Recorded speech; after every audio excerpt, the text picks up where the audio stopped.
자, 안녕하십니까. 드디어 이제 여러분들 세부 추진 계획 작성하기까지 왔습니다. 여러분들 그 교육 기획 아니죠. 제목 자체가 이제 교육 정책 기획안인데 기획안을 이제 기획서로 작성을 하는 거죠. 그래서 이제 하나의 이제 완성된 보고서를 작성을 합니다. 자, 오늘은 이제 소위 결말 부분이면서도 어찌 보면은 가장 핵심적인 부분이다라고도 이야기합니다만, 자, 세부 추진 계획이라고 되어 있죠. 세부 추진 계획.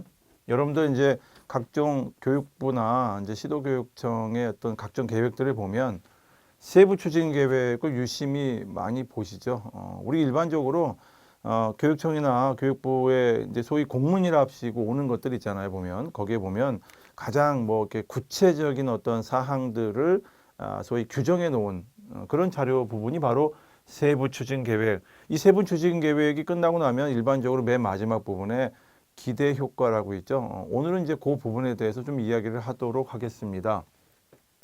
자, 여러분들이 우리가 이제 교육정책 기획안을 작성을 할 때 일단 교육정책에 대한 기본적인 학습은 하셔야 되는 거죠. 그래서 틈나실 때마다 교육부나 시도교육청의 각종 계획들을 유심히 살펴보시면 훨씬 많이 도움이 됩니다. 그리고 현장에서 겪었던 여러 가지 뭐 고민했던 사항들이 있죠. 그런 것들을 서로 결부해서 시험장에 가시면 자료가 주어집니다. 일단 문제지가 있고 요즘에는 다 컴퓨터로 작업을 하기 때문에 문제지가 주어지는데 이 문제지가 종이로 주어질 때도 있고 또는 뭐 컴퓨터 화면상에서 주어질 때도 있죠. 방법은 뭐 그렇게 중요한 게 아니고.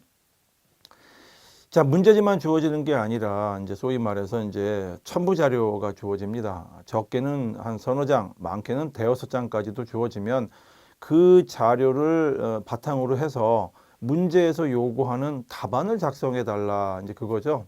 그래서 이분이 교육정책 기획안을 작성할 수 있는지 없는지를 보는 거죠. 가장 쉬운 방법 중에 하나는 모방을 많이 하시면 됩니다. 평상시에 각종 계획들이 있어요. 청이나 부에서 내려오는 각종 계획들을 읽어보면서 그냥 뭐 보시면서 외우거나 하시면 이제 큰 의미는 없습니다. 가급적이면 이 일을 추진하게 된 그 계기나 또는 원인이 무엇이었을까, 어디서 이런 문제가 있었길래 이 일을 추진하고자 하는 것일까, 이런 것들을 조금 고려하면서 보시면 훨씬 더 기획력이 좋아지죠. 자, 우리가 가장 먼저 생각할 거는 첫 번째로 우리가 생각했던 게 있죠. 문제가 있을 겁니다. 뭔가 문제가 있습니다. 교육적인 문제죠. 교육 문제죠. 교육 문제. 교육 문제가 있으면 이 교육의 문제는 분명히 우리가 생각하는 목표 지점이 있을 거예요. 그 목표 지점인데 목표 지점이다라고 되기도 하고 우리가 생각하는 어떤 약간 이상적인 어떤 그 추구하는 인간상을 그려보는 어떤 있을 겁니다. 교육에서는. 그런데 지금 현재 상태로 이거는 우리가 추구하고자 하는 어떤 목표하고는 좀 다르다. 현실은 좀 다를 수가 있겠죠. 그 현실과 그 목표와의 그 괴리, 이게 바로 소위 말하는 이제 우리가 생각하고 있는 교육 문제, 현안이라고도 하죠. 그 교육 문제를 뭔가 좁히고자 노력을 하는 게 기획안이라고 생각하시면 되죠. 그때 우리가 찾고 있는 이 문제가 무엇인지를 정확하고 명확하게 파악을 먼저부터 하셔야 됩니다. 그냥 일반적으로 사교육비가 올랐다, 학생들의 학업 결손이 나타나고 있다, 사회성이 많이 부족해졌다, 코로나19 이후로 학생들의 그 다른 학생들과의 교류가 소위 말하는 중단되다시피 하다 보니까 굉장히 학생들 간의 어떤 뭐 의사소통 능력이라든가 이런 것들이 많이 떨어졌다. 또 하나, 원격 수업으로 인해서 학생들이 자기 어떤 컨트롤이 잘 안 돼서 기초학습에 상당한 어떤 애로사항이 나타나고 있다. 기초학습이 결손이 돼서 국가 입장에서는 기초학습력을 어떤 강화하기 위해서 무언가 또 준비를 해야 된다. 이런 일이죠. 이게 다 문제입니다.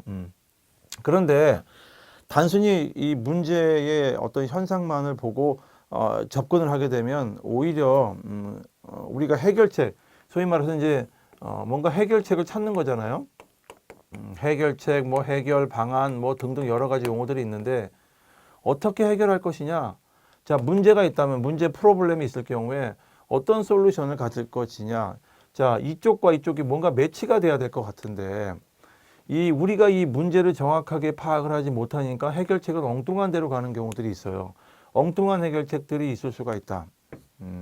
그래서 우리가 고민해야 될 거는 문제가 무엇인지를 명확하게 분석을 먼저 해야겠죠. 시험장에 가시면 문제가 어떤 문제인지, 주제가 뭔지는 일단 파악을 해야겠죠. 기초학습에 관련된 건지, 사교육에 관련된 건지, 학교 폭력에 관련된 건지, 다문화인지 뭐 상당히 많습니다. 교육기획정책, 교육정책의 기획화 문제라든가 정책 논술 문제들을 그동안에 파악했던 주제들을 다 보면요, 거의 대부분 한 번씩은 다 출제가 됐습니다.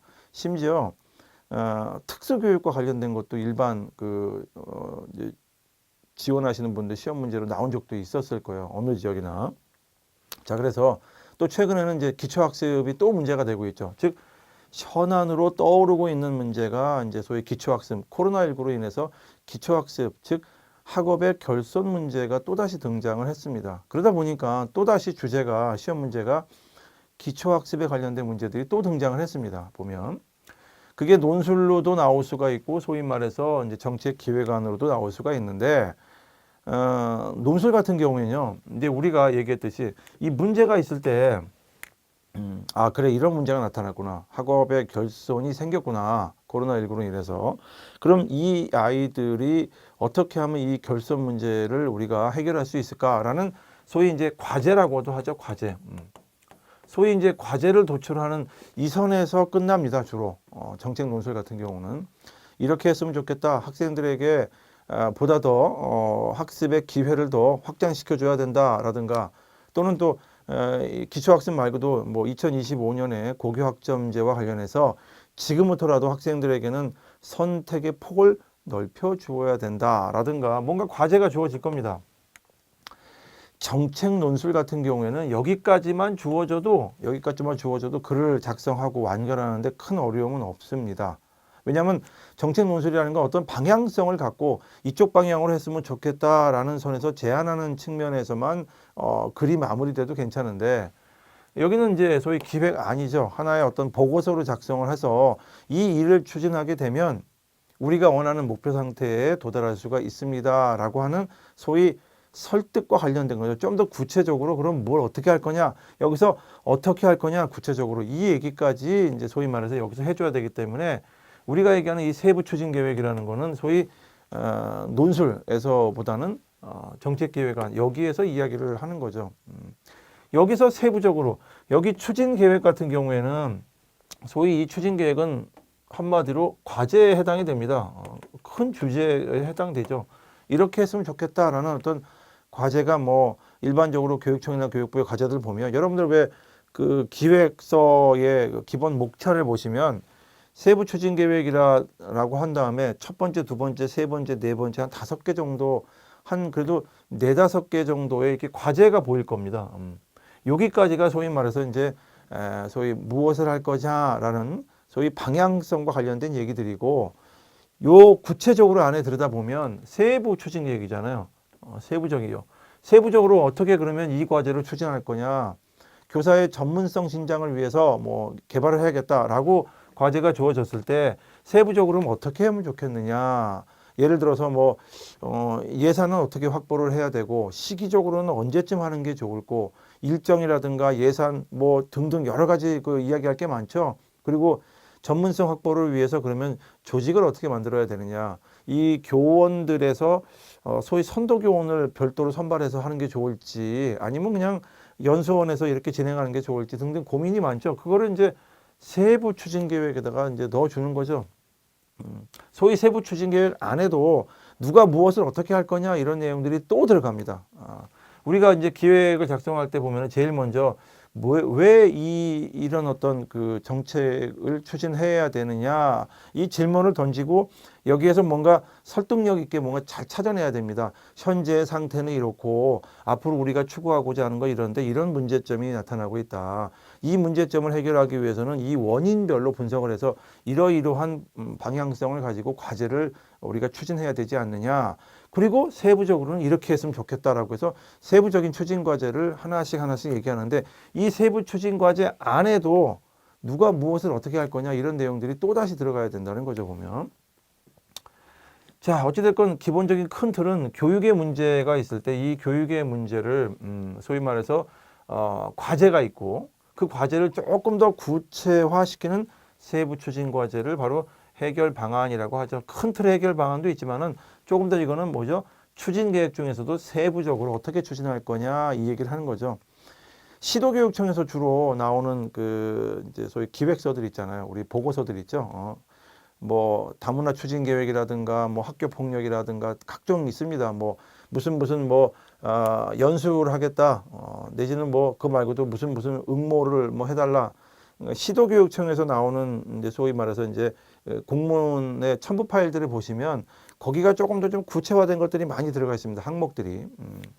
거기서 보면 소위 세부 추진 계획을 잘 작성하고 있는 모습들을 볼 수가 있죠. 기대 효과라든가 이런 것도 반드시 보고서의 맨 마지막에 보면 기대 효과라고 해서 이렇게 서너 줄 정도 있는 경우들 많이 봅니다.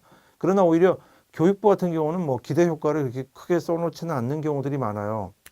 일단은 기간적으로 봐도 이제 장기간이죠. 뭐 물론 뭐 장기간이라고 해서 뭐 3년, 5년이 아니라 1년 정도의 어떤 그 시행 계획을 마련해서 이제 소위 말해서 보고서로 담아서 소위 이제 알려주게 되면 그 보고서를 읽다 보면 여기는 왜 기대 효과가 없지? 뭐 이런 경우들이 있어요. 근데 뭐 기대 효과를 굳이 쓰지 않다 하더라도 상관없죠. 왜냐하면 우리 제일 처음에 뭐 소위 말해서 무슨 배경이라고 했잖아요.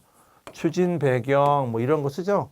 이 추진 배경을 잘 하게 되면 결국엔 그게 기대 효과가 되기 때문에 작성을 안 해도 됩니다. 안 해도 되는데 시도교육청에는 여러분들이 이제 보시면 알겠지만은 거의 판박이처럼 이렇게 주어지죠. 사실은 전문직이 합격을 하면 자기의 교과에 관련된 업무를 보시는 분들도 있지만 또 그렇지 않으신 분들도 많죠. 교과와 관계없는 일을 하시는 분들도 많은데 들어가서 이제 그 업무를 또 익히는 시간이 뭐 넉넉하지도 않잖아요. 바로 그냥 또 일선 학교에 이러이러한 일을 추진하겠습니다라고 또 안내도 해야 되고 그러다 보면 어떤 보고서 하나를 엄청나게 고민을 한다기보다는 기존의 뭐 선배들이죠. 선배들이 했던 그 각종 계획서들을 좀 잘 다듬는 역할을 합니다. 그게 이제 우리가 그 이제 예전에 이제 교육학 공부할 때 보면 교육 정책 파트라든가 교육 행정 파트에 보면 뭐 교육 정책 결정 모형, 뭐 의사 결정 모형 이런 거 공부하신 적 있잖아요. 거기에서 보면 왜 점증 모형이니 뭐 이런 거 있죠. 최적의 모형이니 이런 모형들이 있어요. 바로 그런 이론적인 거가 바로 현장에서도 그대로 나타나고 있다라고 볼 수가 있어요. 보면 왜냐하면 기존에 잘 만들어진 계획서들을 사실은 작년에도 했던 일이 올해도 또 갑작스럽게 생기는 경우도 있지만은 작년에 했던 일이 그대로 또 기존에 했던 일을 답습하는 경우도 있죠. 그런 경우는 이렇게 그 선배들이 잘 만들어 놨던 계획서에서 조금만 수정을 해서 그냥 진행하는 경우가 많이 있습니다. 예산이 좀 바뀌는 경우가 좀 있다든가 일정이 좀 조정이 된다든가 이런 경우 외에는 거의 뭐 90% 이상 그대로 가는 경우가 많이 있습니다. 보면 아니면 또 올해는 이제 여학생 쪽에 조금 더 신경을 써야 되는 어떤 정책 방향이 섰다라고 했을 경우는 여학생 무슨 활동 계획해서 특별히 여학생들만 대상으로 하는 경우도 있어요. 보면 그동안에 이제 여학생들이 남학생들보다 참여도가 많이 떨어졌다든가 이런 경우는 방향성을 뭐 여학생으로 잡는 경우도 있고 아니면 뭐 중학교 학생들을 또 조금 더 집중적으로 해야겠다라는 과제가 도출이 됐으면은 거기에 따라서 세부적으로 추진 계획을 잡는 경우도 있죠. 바로 요 세부 추진 계획 같은 경우에는 시도교육청 시험 볼 때 조금 그 분량을 좀 확보할 수 있는 쪽이 바로 이쪽입니다. 어찌 보면 그리고 사실 교육부나 교육청에서 이제 평가하시는 분 입장에서는 세부적인 추진 계획 안에 뭐 이런 거 있잖아요. 뭐 예산 계획도 뭐 하는 경우 있죠. 뭐 예산이 예를 들어서 뭐 1,000만 원인데 이 1,000만 원을 어떻게 사용할 것이냐 뭐 이런 것까지 이제 적는 경우 있는데 사실은 뭐 예산 1,000만 원을 가지고 예산까지 넣어라 이런 시험 문제는 많이 없어요. 보면 없는데 예산까지 이렇게 좀 이렇게 정리하는 모습들을 보면서 사실은 이 평가자 입장에서 보면 이분이 정말 뭔가 심혈을 기울이고 이 절차나 틀에 맞춰서 그동안에 학교에서 교수 학습에 관련된 일만 하다가 소위 말해서 이제 정책 관련 일을 실무적으로 하시려면 이 실무적으로 이루어지는 어떤 기획서의 기본적인 포맷 정도를 알고 계시면서 여기에 넣으려고 애를 쓰시고 있구나. 그러다 보니까 많은 분들이 막 예산을 갖다가 표를 이렇게 만들어 가지고 뭐 여기다가 다 내용 적고 뭐 어떤 내용은 얼마가 들고 뭐 등등을 적으시는 분들이 있어요. 이게 점수가 되느냐? 그렇진 않죠. 이 안에 있는 뭐 이 1,000만 원을 가지고 어떻게 잘 분류했느냐 이걸 가지고 하진 않죠. 예산이 부족하면 예산을 어떻게 확보를 할 것이냐 뭐 이런 것들이라든가 좀 굵직굵직한 모습을 봐야겠죠. 예산이 부족하다. 예를 들어서 안전교육에 관련돼서 갑자기 코로나19가 왔는데 담당자로서 한번 기획안을 작성해 보시오 했을 경우에 여기에 예산에 관련된 것들을 좀 기획안에 넣어 주시오라는 문제가 주어졌다면 그때는 주로 이런 거겠죠. 예산이 뭐 예를 들어서 시도교육청의 예산이 내가 가진 예산이 만약에 뭐 몇천만 원밖에 안 되는데 이걸 가지고 우리 지역 전체의 안전을 확보하기가 쉽지 않다. 그렇다면 예산을 확보해야 되잖아요. 예산을 어떻게 확보할 거냐. 뭐 이런 것들을 소위 세부 추진 계획에다가 담아줬으면 아, 이분이 굉장한 기획력이 있구나. 여기까지 생각을 하고 이렇게 되면 좋은 점수를 받을 수 있는데 단순히 돈 1,000만 원 갖고 이렇게 구분하고 뭐 여기는 뭐 300만 원을 쓰고 200만 원을 쓰고 이걸 가지고 기획안을 잘 작성했다. 이건 아니에요. 합격하셨던 분들이 이런 거 작성 다 했다라고 하는데 그겁니다. 어마어마한 기획력이 있다라기보다는 다른 분들이 되게 다 하니까 거기서 거깁니다. 보면 합격하시는 분들이 뭐 엄청나게 세거나 이렇지 않아요. 보면 기획안은 작성을 안 하셨거나 모르셨던 분들이 워낙 또 좀 익숙하지 않다 보니까 누가 봐도 이거는 축 처지는 경우들이 있어요. 그런 걸 다 빼버리고 한두 번 시험 보셨던 분들 사이에서는 또 그렇게 확 두드러지시는 분도 없어요. 이것저것 다 써봤다 보니까 대개 보면 막 외웠던 것들 막 작성을 하십니다. 그러다 보니까 이것도 막 집어넣는 거예요. 막 이것저것 막 많이 집어넣어가지고 내용을 막 채웁니다. 3페이지면 3페이지, 6페이지면 6페이지까지 가득가득 채워요. 근데 사실 평가자 입장에서 그렇게 썩 뭐 반갑지는 않죠. 엄청나게 좋은 기획안이다라기 보기는 어렵지만 그래도 비슷하신 분들끼리 오셔가지고 하기 때문에 거기서 거기니까 뭐 점수를 그래도 상대평가니까 하다 보면 이 점수로 올라갈 수밖에 없죠. 합격되신 분들이 뭐 기획력이 엄청나다? 여러분들이 그렇게 생각하십니까? 여러분들 선배들 중에서 기획력이 엄청난 분들이 한 몇 명이나 계실 것 같아요.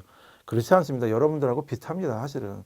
비슷한데 또 몇 년 정도 이렇게 좀 고민하시고 이렇게 시험을 많이 응시하셨던 분들은 물론 이제 조금 더 작성력이 더 좋으실 수도 있는데 현장에 뭐 교무부장, 연구부장 뭐 이렇게 오랫동안 하셨던 분들하고 별 차이 없습니다. 시험이라는 건 뭐 큰 차이 없어도 상대평가기 때문에 시험에 합격하신 분들이 조금 더 그분보다 조금 더 낫다 뿐이지 그렇게 엄청난 기획력을 가지고 있다 이렇게 볼 수는 없어요.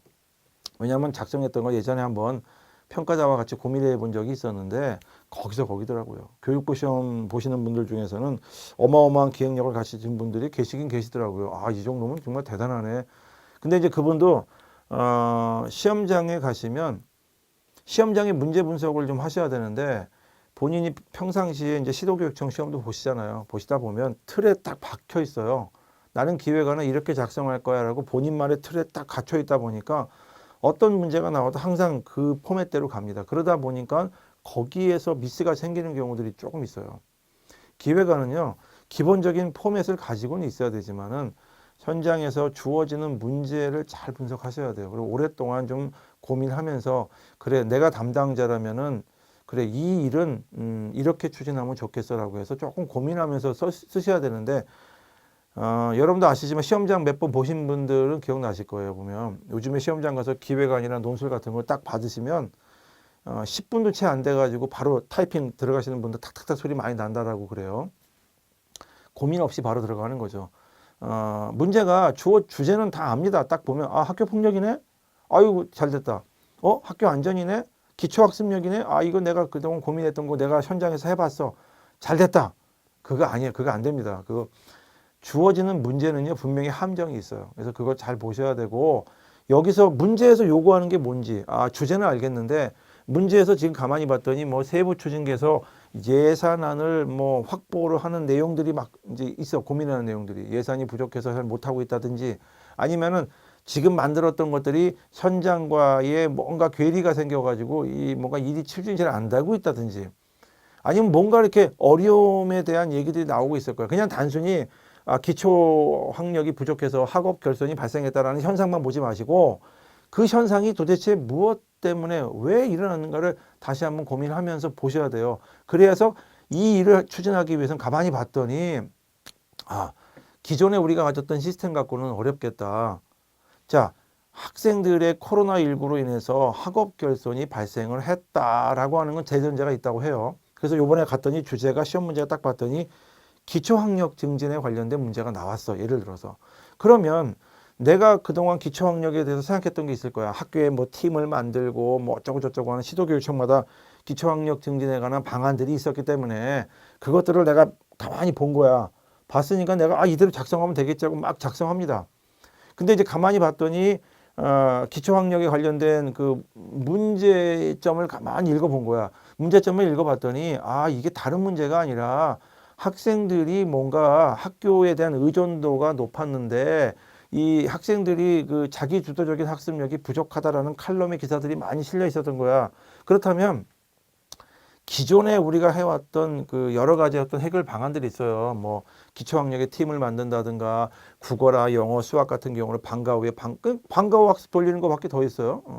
뭐 문화 체험을 한다든가 뭐 이렇게 뭐 서로 간에 협의체를 만들어 가지고 논의한다든가 이렇게 하는 거잖아요.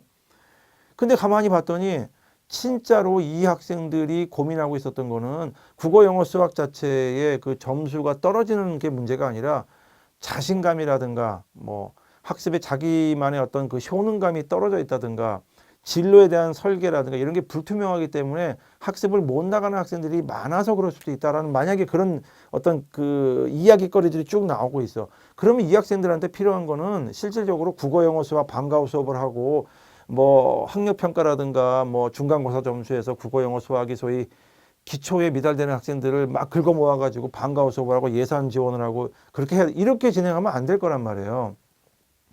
이 아이들이 진정으로 원하고 있는 게 무엇인지, 학업 생활에 왜 이렇게 어려움을 겪고 있는지.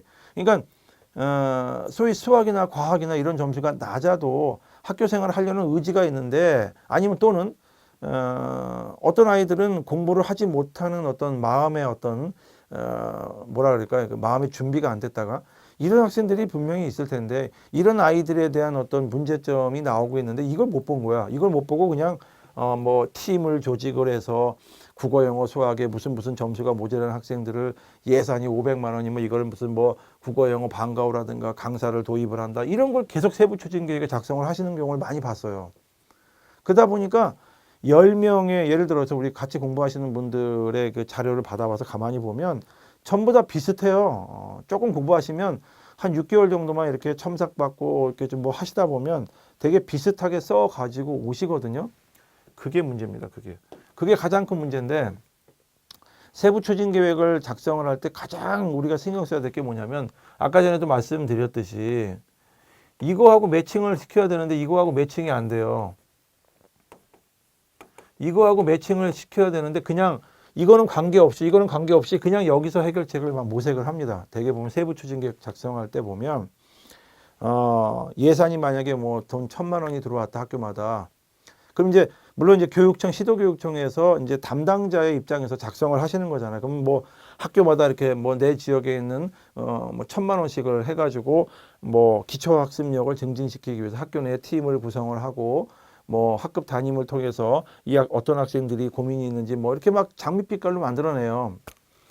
그런데도 불구하고 기초학습력이라든가 학교 생활에 그 소위 적응을 하기 어려워하는 아이들이 많은데도 불구하고 우리는 사실은 기초학습이라는 게 뭔지조차 모르는 경우들 많이 있잖아요. 국어, 영어, 수학만 잘하면 기초학습력이 있는 건 아니잖아요, 보면. 그렇죠? 전 세계적으로 기초학습에 대한 얘기했을 때 그 기초, 또 어떤 시도는 이제 기본학력이라는 표현을 쓰거든요. 기초라고도 하고, 또 이제 뭐 이걸 조금 더 지나가지고 뭐 기본학력이라는 말도 쓰기도 하고, 어떤 경우는 이것만 쓰기도 하고 이게 안 쓰는 경우도 있고 뭐 다양한 시도교육청이 있습니다만, 자, 우리가 그럼 기초학력이라고 했을 때 아이들의 기초학력이 부족하다라고 했을 때 기초학력을 과연 국어, 영어, 수학 이런 걸로만 봐야 되느냐, 이것도 한번 고민해 봐야 되는 거죠. 실제로 아이들이 국어 능력은 이제 부족하지만 글쓰기를 잘하는 아이들이 있다든가, 수학은 부족하지만은 여러 가지 어떤 그 뭐 상점이라든가 이런 데에 그 뭐 교류를 한다든가 뭐 할 때 전혀 어려움이 없는다든가, 뭐 그러니까 영어가 부족하다고 했는데 실제 실용적인 영어를 또 잘하는 아이들도 있을 수 있는 거고. 근데 그런 어떤 세부적인 건 바라보지 못하고 그냥 과목으로 그냥 국어, 영어, 수학 점수가 낮은 아이들을 기초학력으로 보고 그 아이들을 방과 후에 학교에서 이렇게 해야 되지 않느냐. 이게 기본 틀로 다 해보면 되겠더라고요. 그러다 보니까 야, 우리가 그럼 국가에서는 그러면 많은 예산을 들여가지고 학교에다 내려보내가지고 학생들 그 국어, 영어, 수학 부족한 애들 뭐 하다가 방과후를 시키든 뭘 하든 간에 얘네들 기초학력 보완시켜라. 이게 과연 맞는 추진 계획인지. 그럼 그동안 이런 어떤 정책 추진을 해오지 않았는지에 대해 고민할 필요가 있다라는 거죠, 보면. 자, 그래서 우리가 지금부터 이제 작성해야 될 게, 추진 계획은 이제 앞서 뭐 과제라는 측면에서 우리가 한번 이야기를 했던 거고, 세부 추진 계획을 하는 거죠. 세부적으로 그러면 어떻게 할 거냐, 이 얘기죠. 우리의 그 말의 논리성으로 볼 때는 무엇을 어떻게 할 거냐라고 했을 때 이 어떻게 해당이 되는 겁니다. 조금 더, 이 무엇은 이거죠. 무엇을 어떻게 할 거냐, 이걸 쓰자는 건데, 여기도 보면 실제 실행하기 위해서 무엇? 실행이죠, 실행. 실행 계획입니다. 결국에는 이 세부 추진 계획은 결국 실행 계획을 작성하는 거죠. 실행. 실제로 행하는 거죠. 학교에서도 왜 연구부장들 하시면은 제일 많이 하시는 게 뭐 교내의 연수, 뭐 물론 교내만 하는 거 아니죠. 교내 외 컨설팅 연수도 있으니까 장학이라는 업무를 하잖아요. 그럼 장학이라는 업무를 하는 일이 상당히 중요합니다. 사실은 장학이라는 것 자체가 전문성도 개발을 하고 학교가 원래 하는 일을 가장 소위 말해서 그 기반이 되는 일이 장학이잖아요. 그 장학 업무를 연구부에서 예를 들어 하고 있어. 근데 연구부장이야. 연구부장인데 이 소위 장학이라는 거를 교사들도 부담이 없으면서도 전문성도 증진할 수 있는 것들을 고민해 봐야 되는데 대개 보면 연구부장을 맡으시는 분들 중에서는 물론 이제 여러 가지 상황에 어떤 변수가 있겠죠. 뭐 마지못해 맞는 경우도 있고 승진을 위해서 맞는 경우도 있죠. 또 맡았는데 바쁘다 보니까 진짜 우리 교사들의 어떤 전문성을 뭐 증진시켜야 된다 이런 측면에서 장학이 이루어지는 게 아니라 어떻게 하면 좀 더 그냥 기존에 있었던 또 반발심 없으면서도 그러다 보니까 어떤 데에서는 교과별로 이렇게 묶어서 뭐 연구 수업, 나머지 분들은 공개 수업 뭐 이렇게 하시는 경우도 있고 또 어떤 경우는 그냥 전체 다 연구 수업을 하는데 그 공개 수업으로 하자. 그래서 두 사람씩 이렇게 묶어가지고 날짜 시간 정해서 하는 경우도 있고 뭐 물론 학교마다 다 다릅니다만 결론적으로 봤을 때 왜 이 장학이라는 일을 추진을 해야 되는가에 대한 깊은 고심을 해보시면 현장에서만 일어나는 일들, 교무든 연구든 뭐 어떤 분든 관계없어요. 학생부든 간에 왜 이 일을 추진해야 되는가를 깊이 고심을 하게 되면 그게 바로 정책기획 안에 담길 수가 있는 것들이에요. 세부 추진 계획에도 마찬가지로. 예를 들어 이런 것도 있잖아요. 학교 폭력을 담당하는 부서가 있죠. 학교마다. 그렇죠. 그럼 그 학교 폭력을 예방하기 위해서 생활과 관련해서 벌점제라는 게 있잖아요. 예를 들어서 벌점제 운영에 대해서도 만약에 이게 시험 문제 나올 수 있는 거죠. 논술로도 나올 수가 있고 소위 말해서 정책기획안으로 나올 수가 있는 겁니다. 학교에서 벌점제라는 게 있는데 그 벌점제를 반드시 해야 된다라는 그런 어떤 그 시험장에 갔더니 막 나오는 거야. 그러면은 이걸 해야 되는 거구나. 그럼 이거를 해야 되는 관점에서 기획안을 작성하시오. 이렇게 시험 문제가 나왔다라고 합시다. 예를 들어서. 그러면 앞서서 이제 쭉 이제 뭐 추진 배경을 작성하고 현황 뭐 문제점 나오고 그다음에 소위 추진 계획 과제가 도출이 됐어요. 그리고 나서 이제 세부 추진 계획을 작성을 하는 거야. 그럼 실제 실행하기 위해서 벌점제라는 걸 실행하기 위해서 무엇을 할 것이냐? 무엇을 하면 되느냐? 소위 집행 계획이라고 하는 거죠. 이 벌점제를 만약에 잘 하게 되면은 우리가 생각하는 학생들의 뭐 올바른 성장을 위해서 이렇게 될 것이다. 뭐 이런 게 나올 거란 말이에요. 그런 어떤 틀대로 간다면은.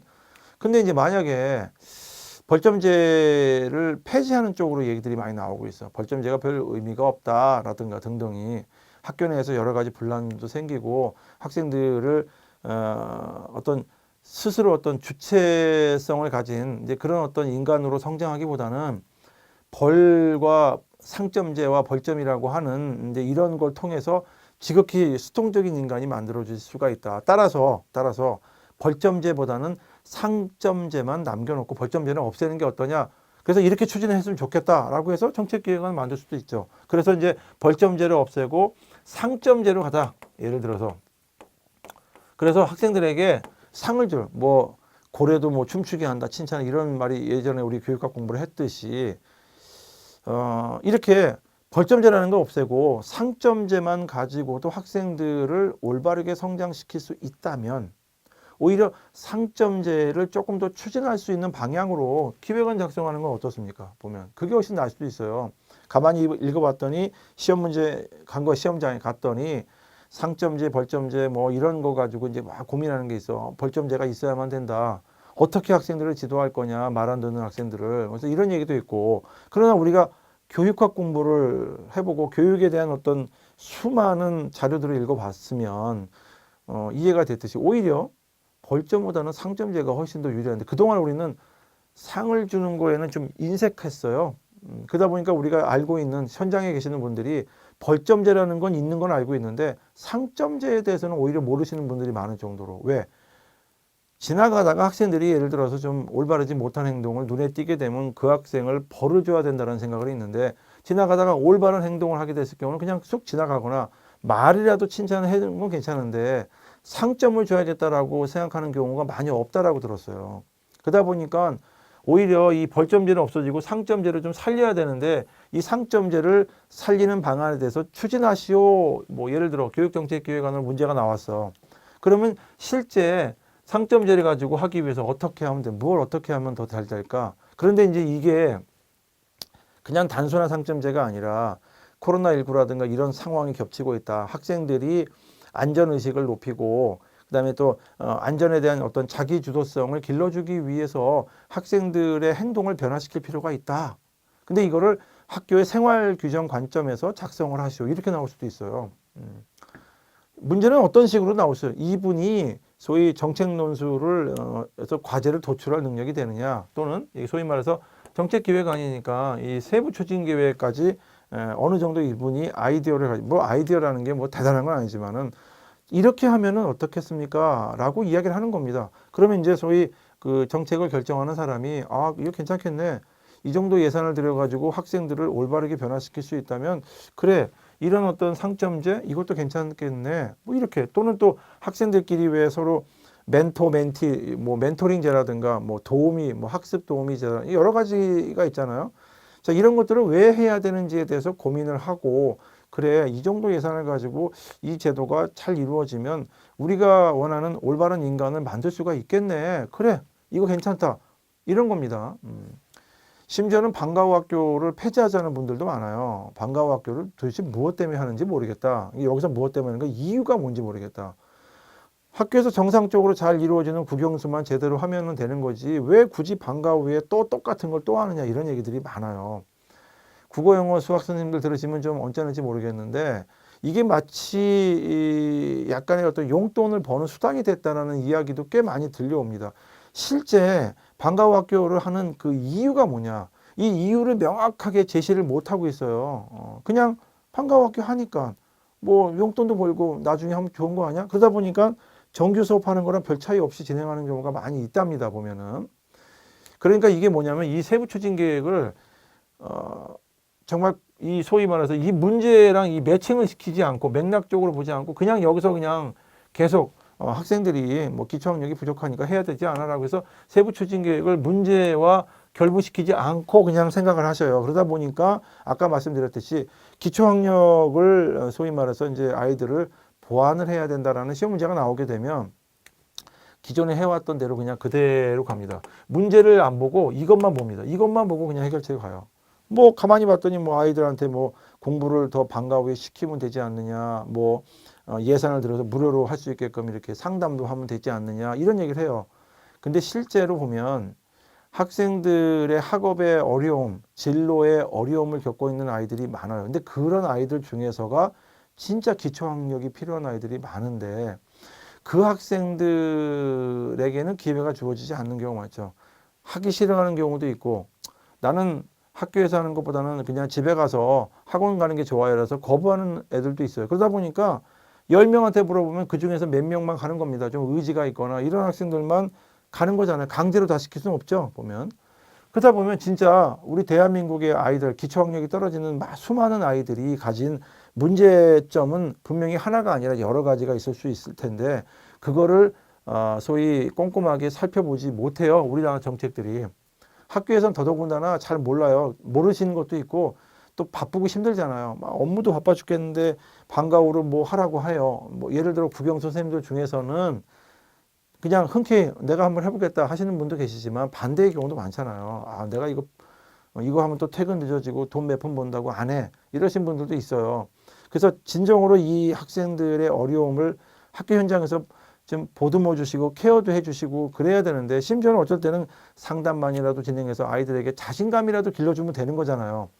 국어, 영어, 수학을 문제를 하나 더 푸는 것보다 어찌 보면 학생들에게 학교에 갔더니 내가 자신감이 생겼어.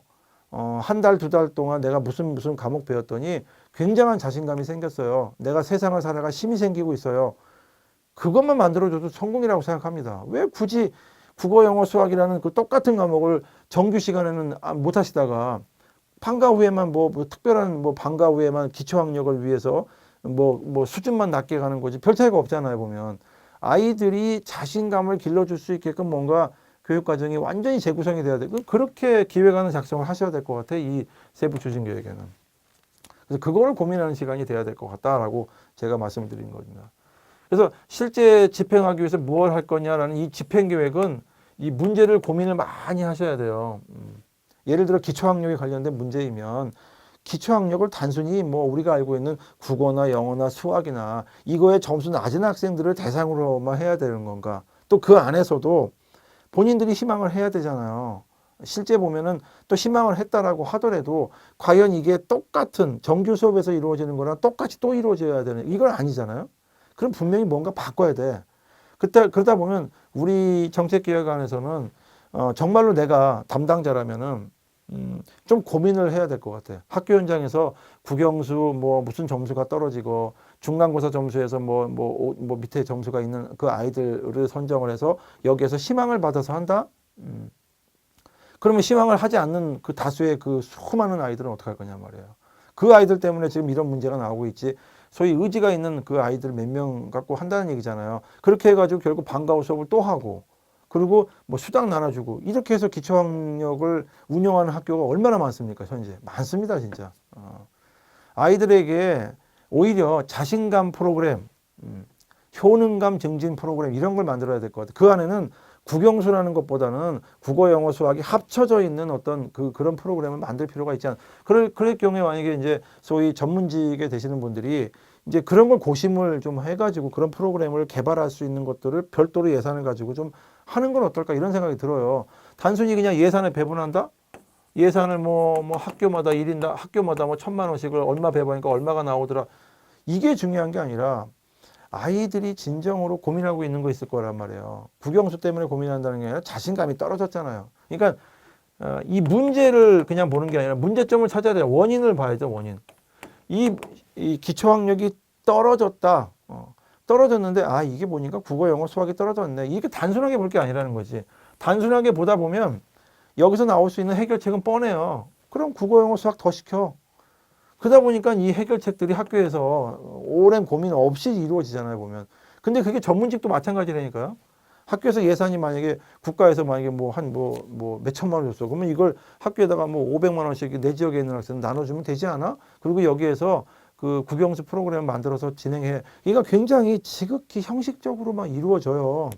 지금까지 기초학력 그 수많은 대한민국의 그 아이들이 힘들어하는 아이들을 학교에서 고민할 수 있는 그런 프로그램이나 기획을 하셨냐고 이런 얘기를 하고 싶어요. 그래서 저와 같이 이렇게 그 공부하시는 분들은 제가 여러분들이 평가자의 입장에 서면요. 교육부나 교육청에 평가하시는 분들이 물론 형식적인 측면이 점수가 들어갑니다만 형식적으로 이분이 추진 배경, 목적, 필요성, 근거 이런 거를 쭉 작성을 하고 있는지를 물론 보긴 보죠. 보긴 보고 맨 마지막에 세부적인 추진 계획을 어떻게 작성했는지 또는 마지막에 또 기대 효과는 어떻게 작성했는지 이런 거는 어떤 기본적인 포맷은 분명히 점수가 됩니다. 점수가 되기 때문에 이 정도는 해야 돼요. 하지만 그 안에 있는 이제 소위 말해서 미묘하게 1, 2등을 가릴 때는 가만히 읽어봅니다. 이 사람이 진짜 진정으로 학생들의 기초학력을 증진시키기 원한 실제 현장에서 교사가 수업을 하지만 이거를 잘 이루어질 수 있게끔 만들어주는 게 전문직이잖아요. 그럼 교육 전문직은 전문성을 가지고 있어요. 여기서 전문성이라는 건 기획력이 굉장히 높아야 돼요. 기획력이 높다는 건 내가 이렇게 기획을 했더니 정말 우리 아이들이 정말 건강하고 행복하고 우리가 추구하는 이런 어떤 자주적이고 어떤 그 창의적인 이런 어떤 인간이 만들어지는 거야. 그러니까 학교 교육에 대해서 고마움을 갖고 정말 학교에 갔더니 자신감도 생기고 이래야 되는데 어떤 학교들 그냥 예산 내려보내가지고 뭐 다 했으면 몇 명이 누가 했는지 출석은 어떻게 했는지 그 지극히 형식적인 측면에서 이루어집니다. 아무 문제가 없으니까. 그래서 이런 기획안은 기존의 현장에서 이루어지는 기획안은 그대로 암기를 해서 막 타이핑 쳐내게 되면 다 대부분 그 정도밖에 안 하시니까 거기에서 조금 더 좀 화려하게 뭐 작성했던 분들이 소위 말해서 조금 점수가 높아서 합격하는 거지 기획력이 높다? 기획력이 높으면 여러분 생각해 보세요. 지금처럼 이런 수많은 교육의 문제들이 해결이 됐습니까? 해결이 안 되잖아요, 보면. 안 된다는 얘기는 지극히 형식적인 측면에서 시험이 이루어지고 거기에서 합격하신 분들이 나왔다는 거예요. 그러니까 여러분들이 조금 더 고득점을 받고 조금 더 두드러지게 나중에 기획력을 하시려면 이 해결책은 이 문제를 다시 한번 보셔야 돼요. 문제가 일어난 그 문제점이라고 제가 말씀드렸잖아요. 어느 지점부터 시작이 됐는지 그 원인을 잘 보셔야 돼요. 원인을 봤더니 아이들이 학교에 가는 걸 싫어하고 공부하는 거를 어려워하고 힘들어하고 이런 모습들이 만약에 이제 그 소위 그 시험 문제에 갔더니 자료로 많이 주어진 거야. 그럼 그 자료를 읽으면 이 아이들에게 힘을 길러줄 수 있는 프로그램을 오히려 소위 학교마다 만들기 힘들어하면 일정한 부분을 우리 교육청에서 한번 뭐 이렇게 소위 말해서 무슨 연구위원회를 조직을 해서 이 아이들에게 힘을 길러줄 수 있는 프로그램을 개발해서 보급해 주는 거야. 그리고 이 기존에 이루어지고 있었던 뭐 국어니 영어니 뭐 수학이 이런 거는 기존대로 하되 가급적이면 아이들에게 자신감을 또 아이들에게 나는 할 수 있다는 효능감을 불러일으킬 수 있는 어떤 교육과정 재구성을 좀 요구를 하는 거지. 이렇게 요구를 하는 어떤 교과 프로그램도 만들고 그렇지 않고 학생들이 방과 후에 뭐 일정한 부분 이런 프로그램에 참가를 해봤더니 아이들이 굉장히 자신감이 생기면 합니다. 그렇잖아요. 여러분들도 보면은 무언가 자신감이 생기면 아무리 어려웠던 상황에서도 극복하려는 의지가 있어요. 그런데 여러분들도 이제 자녀를 다 키우시는 분들이 많잖아요. 우리 아이가 어떤 일에 대해서 이제 장애물을 만나면 그거를 극복하지 못하는 경우도 많이 있죠. 근데 극복하지 못하는 경우 가만 봤더니 얘가 스스로의 힘을 내지 않는 거야, 보면. 그래서 제가 볼 때도 그래요. 아이들이 기초학력이 떨어지는 아이들 중에는 자신감이 결여되어 있는 경우도 있고 친구와의 관계 또 다른 사람과의 시선 뭐 이런 것들이 많이 결부가 돼가지고 스스로가 내적으로 굉장히 혼란스러워하는 경우가 있어요. 그래서 자아 정체성을 확립하는 시기다라고 하잖아요. 중고등학교 시절을. 그때 자아 정체성을 잘 확립시켜 줄 수 있도록 만드는 프로그램이 오히려 기초학력에서 필요한데 지금 제가 그동안 쭉 많은 학교들을 봐왔는데 기초학력 프로그램들을 학교마다 제가 이제 좀 여러 경로를 통해서 좀 조사를 해봤더니 대부분 국어, 영어, 수학이었어요. 물론 국어, 영어, 수학 시간에도 학생들의 어떤 그 학습의 기회라든가 효능감을 뭐 이렇게 올려주기 위해서 프로그램을 재구성하시는 분들도 물론 있겠죠. 자세히는 못 봤지만은 있겠지만은 대부분 보면은 그냥 학생들의 수준이 낮으니까 거기에 따라서 똑같은 수업을 진행을 해요. 그런 경우 많죠. 그리고 거기다 예산을 투입합니다. 대한민국의 예산이 그렇게 흘러가요. 그런데도 불구하고 이 아이들 현장에서 있는 수많은 기초학력이 부족한 아이들의 아픔을 어루만져 주지 못해요. 우리나라 지금 현재 교육청이나 교육부에서 대단히 지극히 좀 형식적이고 마치 교과목 점수만 올라가면 된다라는 인식들이 많이 팽배해져 있다 보니까 기획안을 아무리 작성을 해도 안 되는 경우도 있고 심지어는 기획안에 그걸 담지 못하고 있어요. 아이들의 학습력 증진 프로그램이라고 만들어서 그 안에서 아이들이 학습력을 증진하기 위해서 여러 가지 활동을 할 수 있는 기회를 주는 그런 프로그램은 찾아보기가 어렵고 그냥 국어, 영어, 수학 뭐 이런 식이에요, 보면은. 대개 보면 그렇더라고요, 보면. 그래서 그 안에서 그럼 그 선생님들이 그 교과 안에서 과연 그것들을 다 포함을 할 수 있느냐? 그렇지는 못한 것 같아요. 그냥 기존에 했던 대로 수준에 맞게끔 진행하는 경우들이 많지. 왜? 바쁘시기도 하고 기초학력에 대해서 정말 고민을 하면서 우리 아이들의 기초학력 무엇 때문인지 원인을 이렇게 소위 말해서 원인을 파악을 하고 학교마다 분명히 다를 건데 그 원인 분석한 이후에 진행되는 경우를 거의 보지 못했다. 자, 대안을 실행하기 위해서 구체적으로 뭘 할 것이냐. 여기에서 구체성이 굉장히 중요합니다. 구체성이. 이 구체성 안에는 누가 무엇을 어떻게 할 거냐 이런 것들이 다시 이 안에 다 들어가야 되죠. 그래서 여기서는 누가 할 거냐 해서 예를 들어서 학교에서 기초학력 증진할 경우에는 뭐 학교 안에 무슨 뭐 기초학력 증진 뭐 위원회를 구성을 할 건지 아니면 그 안에서 또 특정한 교과목의 선생님들이 할 건지 희망하는 교과를 누가 할 건지 또 무엇을 어떻게 할 거냐 여기서 뭐 교과를 가지고 할 거냐 뭐 아니면 또 특정한 프로그램을 운영할 것인지 예산은 어떻게 이 안에는 뭐 예산도 들어갈 것이며 또 일정도 들어갈 것이며 등등등등 많이 들어가겠죠. 이거를 작성하는 게 세부 추진 계획이다라고. 그래서 이제 사실은 이것도 평상시에 이렇게 그 학교에서 부장이나 기획을 좀 오랫동안 하셨던 분들은 자기 부서의 행사라든가 이런 것들을 한번 쭉 살펴보시면 아 이렇게 했었구나. 이게 세부 추진 계획이잖아요. 보면 예를 들어 뭐 수련 활동을 가야 된다. 예전에 학년 부장 같은 경우에는 수련 활동을 2박 3일 가야 되는데 또 3학년 같은 경우 수학여행을 가야 되는데 그때 그 2박 3일 프로그램을 어떻게 할 거냐 세부적으로 야간에 뭐 몇 시부터 몇 시까지 누가 뭘 쓰고 뭐 교육은 어떻게 이루어지고 이 세부적인 추진 과제 있죠. 그게 바로 세부 추진 계획이죠. 이런 것들을 작성을 직접 해보시는 겁니다. 큰 주제를 가지고 교육청에 내가 장학사다 아니면 뭐 교육부의 이제 교육연구사의 입장에서 이 일을 추진할 때 내 입장에서 좀 큰 그림으로 한번 그려보는 거죠. 이게 바로 세부 추진 계획이다라고 볼 수 있는 거죠. 이렇게 하면 우리가 원래 추구하고자 하는 이런 목표 지점에 다다를 수 있을 거야. 근데 이제 사실은 여러 가지 안들이 많이 나왔어요. 이 안을 이제 우리가 과제라고 하는데 이런 과제를 갖고 많이 해봤는데 실제로 이게 10년, 20년 동안 지속적으로 가는 경우도 있고 그렇지 않은 것들은 되게 어떤 그 정책이 나왔다가 없어지기도 하고 뭐 그런 게 많이 있습니다. 옛날에 학교 폭력 그 예방 대책에 보시면 여러분들 알지 뭐 담임을 복수 담임으로 하고 뭐 학생들을 이렇게 2명의 담임이 있으면 조금 더 잘 될 거야 이런 얘기들 한 적이 있잖아요. 근데 그게 지금은 현재는 어때요? 2022년에 와가지고 그 제도가 그대로 살아서 움직이고 있느냐? 그렇지 않는 경우가 너무 많죠. 그러니까 그때에 만들었던 취지는 다 사라지고 그때도 예산도 아마 많이 투여가 됐을 건데 그 많은 예산들을 들여가지고 과연 잡았느냐? 학교 폭력이 그럼 지금도 우리가 생각하는 것만큼 목표 지점에 도달했느냐? 그렇지 않잖아요, 보면은. 근본적인 문제, 뭐 근절을 해야 된다 이런 얘기 많이 썼는데 실제 근절이 됐느냐? 오히려 현장에서는 더 부담이 돼가지고 오히려 더 교육력이 떨어지진 않았는가?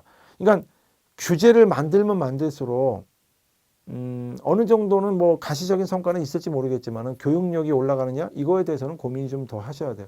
모든 제도나 이런 것들은요. 교육력을 올리는 데 기여를 해야 되는데 오히려 교육력을 떨어뜨리는 제도를 만들 수가 있어요. 이 정책기획안 잘못 만들면. 세부 추진계획 잘못하면 여러분들도 왜 학교를 이렇게 근무를 하시잖아요. 4년 내지 5년 정도 근무하시고 이렇게 이동들을 하시는데 같은 일을 하더라도 왜 저쪽 학교에서는 이렇게 하니까 굉장히 효율적이었는데 이쪽 학교는 굉장히 비효율적이네 이런 거 있잖아요. 이게 바로 세부 추진 계획을 어떤 식으로 생각하느냐에 따라 달라질 수가 있는 거죠. 그래서 이거는 실제 집행하는 계획이잖아요. 구체적으로 뭘 할 거냐. 그래서 가장 중요한 게 여기 내부적인 자원. 돈은 얼마 정도 들어갈까. 이 돈이 예산이잖아요. 돈. 그렇죠? 이걸 좀 고급스럽게 예산이라고 하고 사람들이 있잖아요. 대상자들이. 이건 인력이라고 하죠. 학교 폭력 예방에서 학교 폭력에 관련된 뭐 배움터 지킴이 제도가 필요하겠네. 예를 들어 지금은 다 하고 있지만은 없었을 때는 뭐 이런 거라든가. 자, 체계가 필요할 것 같아. 그래. 이런 조직이 필요하지. 학교에도 보면은 왜 학교 안전에 관련해서 무슨 조직, 뭐 학교 폭력 무슨 예방 조직, 뭐 전담 기구니 뭐 많잖아요 보면 그런 어떤 조직은 어떻게 만들 거냐. 근거 법이 없다면 법을 만들어야 되고 법이 있었다면 이걸 개정해야 되고 이런 문제 있죠. 규정 이런 거 예산 인력 조직 규정 여기에 대해서 고민을 좀 해야 되는 거잖아요.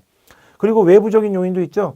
시간의 문제도 있어. 이거를 예를 들어 연수 계획을 짠다. 연수 세부 짠다 할 때 그 일정은 어떻게 할 거냐. 1학기 만에 끝낼 것이냐 아니면 2학기까지 할 것이냐 등등 여론의 문제도 있을 수 있어요. 홍보도 해야겠죠. 지금 예를 들어 벌점제를 폐지해야 되는데 상점제만 할 거야. 이럴 경우에 학생들을 뭐 무슨 제도를 만들 거야 라고 했을 때 홍보는 어떻게 할 건지, 갈등이 생겼을 때 조정 문제는 어떻게 할 것인지, 성과가 생겼을 때 평가 문제는 어떻게 할 것인지, 이거를 세부 추진 계획에도 담아두는 겁니다. 물론 이걸 다 담기는 어려워요. 일부만 담다 하더라도 이거를 좀 고민하면서 우리가 세부 추진 계획을 작성을 해야 될 것 같다. 이런 말씀을 드리겠습니다. 자, 우리 잠깐만 쉬었다가 바로 진행을 하도록 하겠습니다.